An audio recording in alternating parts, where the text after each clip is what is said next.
Hi, it's Gadget UK here again. This time a short video on upgrading the A3630, I think it is, CPU card here. It's just a small upgrade really. You can overclock it as far as I understand, but then you're overclocking the motherboard. You have to do a change under the delay line on the board here in order to adjust the delay effectively, because there's a clock signal that's 90 degrees shifted. So if you overclock, the main crystal, the crystal that's on the motherboard is 50 megahertz. So if you were to change that to say, and it's divided by 2 by the way, that's how the CPU gets its clock. So these run at 25 based on a divide by 2 of the 50. If you stuck a 66 on there, you could run it at 33. I might try that, because what I'm going to do is swap out the CPU that's on here with a 33 megahertz part.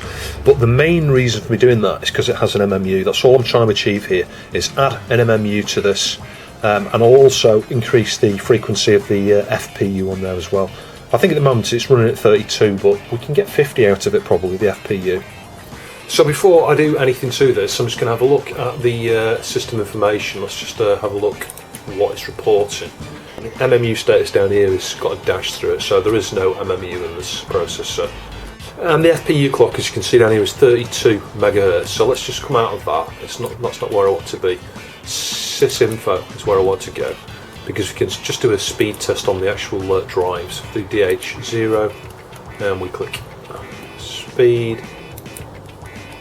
Because once we've got an MMU, the way this compact flash card's set up, it's using the MMU libs, and caching, doing fast ROM or whatever it is, caching the ROM in fast RAM. So you can see we're getting 2 meg per second there. Let's just do that again a couple of times to get an average. 2058. It'll just be interesting to see how much additional speed we gain from adding an MMU. There's no other real use for an MMU, I don't think. 2064. Yeah, anyway, let's have a look at the CPU card now.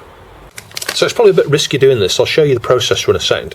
So this was the one that had a bit of corrosion, can you see here? So it's already suffered some corrosion, and that's why there's a little bit of risk in me doing this. And as you can see, it's a quad flat pack. I'll get some Captain tape on here, a couple of layers, just to make sure we don't accidentally melt the slots there. And you can see, it was a little bit corroded on this side, just ever so slightly. So we're going to be kind of killing 2 birds with 1 stone, effectively, as long as I don't damage this board. By removing it, clean up the pads and things there, and then introduce the new chip. So you can see the one that's on there is the EC. It's the cut down, cost reduced version that doesn't contain an MMU, and it's at 25 megahertz. But what I just happened to find on eBay, and it's reclaimed, so this is again a risk. Put a piece of Captain tape over there just to hold it. I did just remove the original sellotape that was holding this down yesterday. Let's just try and get that off. I want to try and avoid bending the pins here if I can. Yeah, you can't even see what that is. It has been cleaned up or scrubbed or something, to the point you can't even see what was on it. The only way you can see this is when I wipe over with IPA. If I get it in the right light, I can see. It looks like it's got you can't even see that from there. It's got the Freescale symbol on it, and it's 68030-33. That's not the exact code, but it is, it's the full 68,000 with an MMU. You're going to have to trust me, because you can't see anything there, can you? It's just black. I'm not even sure if that's showing up in Super Macro. Having put some red ink on there, you might be able to see it a little bit there. MC68030 F something 33. But anyway, it is definitely a 68,000. Well, I think it is. You never know, do you, with some of these chips? And it's definitely reclaimed, because the pins look really grey on it. Anyway, I'll give it a white before I fit it, because I don't want that red ink going everywhere on the PCB. And we'll have a go. We'll remove this and we'll try and fit it. Let's just hope I don't destroy this. So this is one of those times where my instincts are telling me not to do this. The pins on that chip, the pins on the original chip were really bent and stuff. I've straightened them the best I can. It's high risk, this. It really is. It's high risk, but you know what? If you don't dare, you don't learn anything, you don't achieve anything, etc. So yeah, anyway, like I say, my apprehension or my inner alarm bells are ringing, saying maybe we shouldn't do this. Anyway, let's have a go anyway.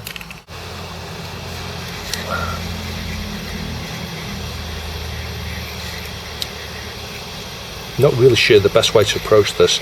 It's such a large chip. I'm probably better off just heating stuff before I start trying to get any kind of leverage under.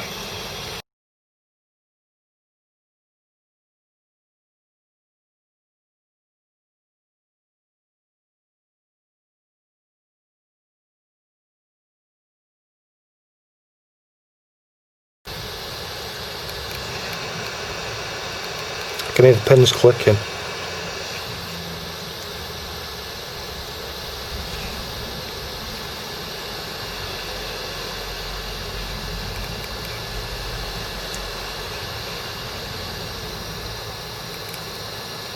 It's coming off, I think.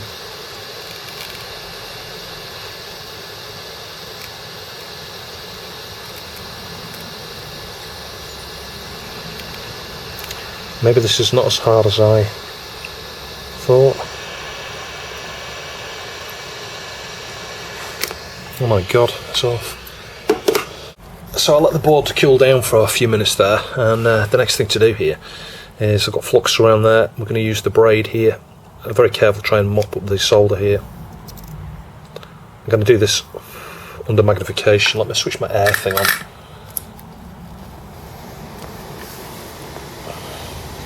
Yeah, I've got a fume extractor here from ZX Kin, which is amazing and will help me with this. You can see it's sucking the fumes in there. Don't want to heat too long, these pads will detach really easily. Anyway, I'll report back in a minute when I've done that. Yeah, I would say this mod is not for the faint-hearted, especially when you've had corrosion down the side there as we have on this one. Anyway, we'll just gently clean here with IPA. The flux is really sticky, and you know what, if you've just got a little bit of solder there, or the pad is loose, it'd be very easy to damage this, so I'm just going over this very gently to start with. This side in particular here, until I've got rid of the stickiness and determine whether there's any sticky solder bits, you know, sticking out. I will go at this very slowly, right in the middle there, because there's no pads. Just try and collect some of that flux up, and just wipe over it gently and get a new cotton bud. So you know what, that ain't looking bad. You see that? I did clean lightly with a fiberglass pen on those pins there, because obviously they were, you know, the pads rather, because they were affected a little bit by the prior corrosion.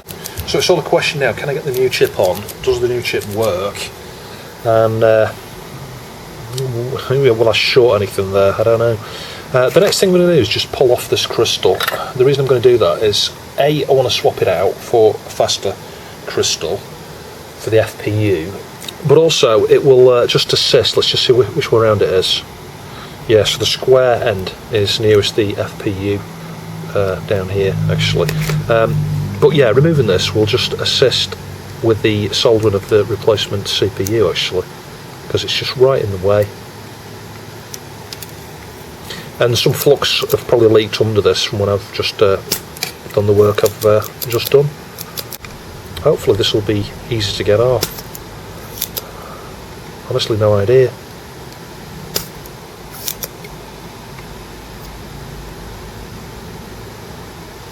Might be easier just to use the desolder station on this actually.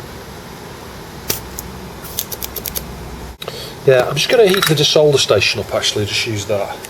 Yeah, I just finished the removal there with the desolder station. Just means we can get under there and get any bits of flux out, and we can change that crystal anyway. That crystal doesn't affect the CPU speed, it affects the FPU. So the next thing to do here is try and get the CPU on. The notch, you can see there, despite the fact there's no print visible on it, it goes up there like that. So yeah, I just need to inspect this now and make sure all the pins are all lined up properly, anchor a couple of points and then do some drag soldering. So this is not going to be fun to solder because there's very little, can you see the pad? There's very little pad exposed on the end. I'm not sure if the original chip was like that. This is a freescale one, I think. Oh well, if you believe the print that you can't see there, and you get it in the right light you can. Anyway, there's still a bit of red ink in there, I'll wipe that off. You can sort of see the code there just about. Yeah, this is so risky because I just don't know whether that chip works. I mean, I haven't even compared whether the pinout's right. I'm sure it will be. It's 68,000. I can't imagine there'd be a different pinout. It's got exactly the right amount of pins and stuff. Anyway, so the next thing I need to do is straighten the odd pin. You may see, I think some of the pins on the left hand side here don't look straightly aligned on the pads, but the majority of them are. So it's a case of using magnification. I'm going to use this probe here because it's really super sharp, and then I can just micro adjust the odd pin. So I can't show you all of this. You can see I've done that side. It was painful, and I'm gone back to using the Amtex just for this because this type of bit, we'll just do a bit of drag soldering here. Yeah, this type of bit here, this wedge tip, whatever it is just far easier. Let's just get a little bit more solder.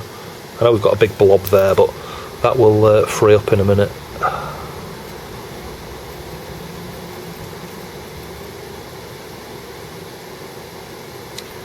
The difficulty is, because the pins are floating a bit, it's getting the solder to go under the pin.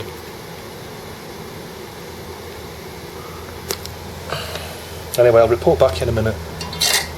So that was a nightmare. Reclaimed chips are never fun to work with, if I'm honest, especially a quad flat pack like this. So I'll have to go over this with a toothbrush as well, and then thoroughly inspect all four sides here. Maybe even do some short checks, because you know, the pins, because they're floating a little bit in a few places. Oh, in fact, all four sides they seem to be floating over the actual pins. The solder doesn't flow exactly where it's supposed to, you know, so you could easily get a bridge.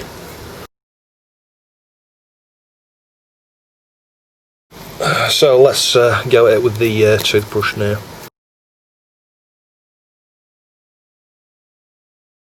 So the moment of truth, do I dare try it? I don't see any shorts, but you know what, it's really hard to see. So anyway, it's been cleaned, I've inspected, so this doesn't kill my board. So, the moment of truth.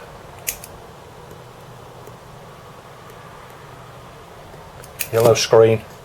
So, we've either got a missing connection there, or a faulty chip. I mean, the fact we get any yellow screen is a good sign. Let me just try and reconnect it again in case it's a bad connection. No, yellow screen, look. Oh my god, it's booting. The yellow screen was actually just the FPU because it's not got the crystal there. I've set it to use the same speed. There's a jumper. Oh my god, it's booted. There we go. Now the question is, does everything work? Well, we've got our RAM there. Slightly less than it was reporting before. That might be because it's using the MMU. So let's go into sysinfo. MMU 68030 in use. So that seems to work. So let's do speed test. Wow, I'm shocked and I'm relieved at the same time. Yep, that's worked okay. Let's go into drives. Let's do DH0. See what comes back. So it was about 2 point something meg before, wasn't it? And it's gone down. 1.7 meg. How is that? How is that? No, using an MMU, it's even slower. Oh my goodness, there was no point in sticking an MMU on here, was there? That is ridiculous. That is ridiculous. That is not what I expected at all. Why is it slower? And loading which Amiga there, we can see it's got the MMU, Memory Management Unit 68030 MMU running. So yeah, it's there, everything's working. I'm just glad it's working. It's just interesting how that benchmark came out slower.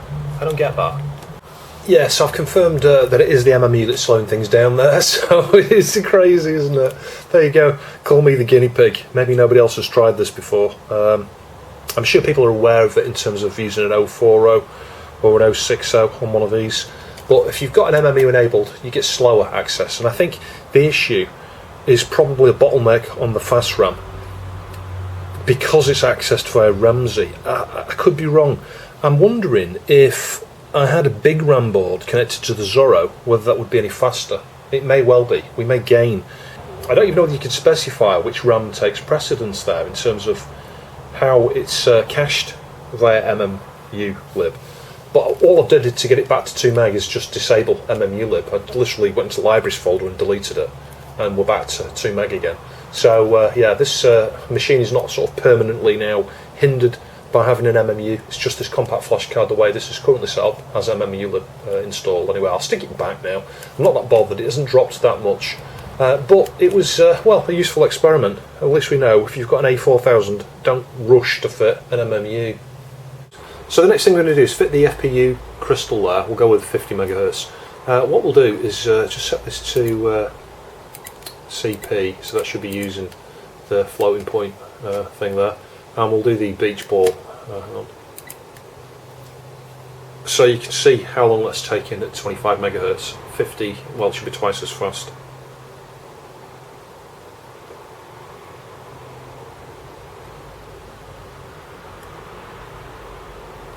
The other thing I'll do now this is mounted is carefully clean the legs here with the fiberglass pen. Something I wasn't really able to do before because obviously there was nothing to hold them. They were just a bit oxidised on the top here. Yeah, so on this old one, the square edge went towards the FPU here. So it's going to go the same way around with regards to the print. So it wants to go like this here. So if we pin one down here, I think. There's no pin one mark. There's a little thing here. I'm sure that's the right way around. Anyway, let's just flip it over. And we'll just carefully solder the 4 points here. And get one to hold in place, there we go. Which makes it a bit easier holding it from the other side. So I've been running it for a few hours here just to get it hot. It's nice and hot. That Freescale CPU is stone cold. It's freezing cold.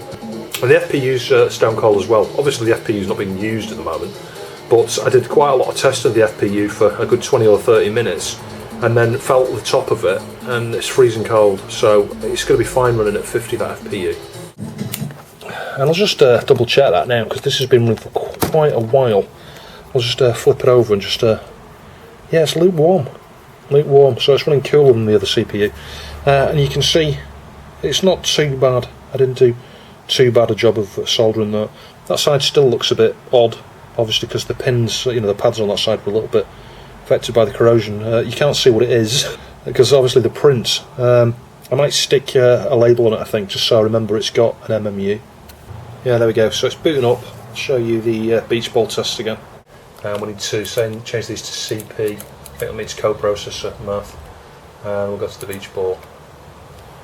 So I'm not sure. Is that twice as fast as it was? I don't know, but it's definitely running at 50. I'll show you that in a second. You probably saw it on the previous screen there. Yeah, in the bottom left. Yeah, the bottom left down here, 50 megahertz FPU, and it's coming out, I don't know, about 70 something, 71, 72, something like that. So I can't remember exactly what that was reporting before. I'll stick an annotation up top left if I can remember. That should really be twice as fast as it was before.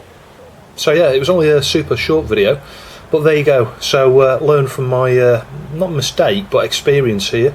We tried a chip with an MMU on there. There's no real benefit. If anything, there's actually a disadvantage, because when you enable the MMU and load that ROM into fast RAM, it's bottlenecked, I think. Now we might repeat this test. If I ever get one of those big RAM boards that plugs into a Zorro slot, we'll come back and retest it. Post your comments down below. What's your experience? Have you got an A4000 like this? Have you got an A40 and an A60? Have you found the same thing with installing MMU libs, that you get slower speed with MMU libs? I'd be interested to know. Anyway, thank you for watching. I'll catch you in the next video.